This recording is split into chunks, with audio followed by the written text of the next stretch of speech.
activating and linking the Shortly's branded affiliate portal with Shopify. Log in to your Shopify admin panel.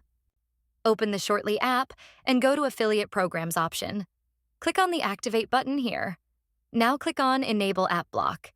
You'll be redirected to the Shopify Themes editor. Click on Add section. Click on Apps. Now select Affiliate Dashboard. Click on Save.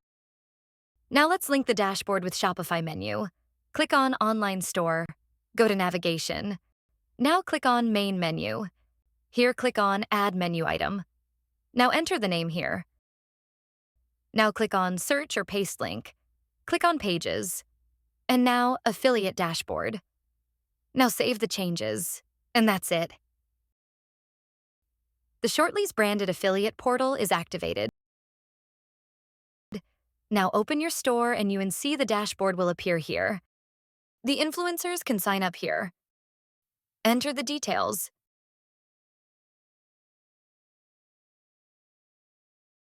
And this dashboard will appear. Now the influencer can track all his orders and other activity in this branded affiliate dashboard.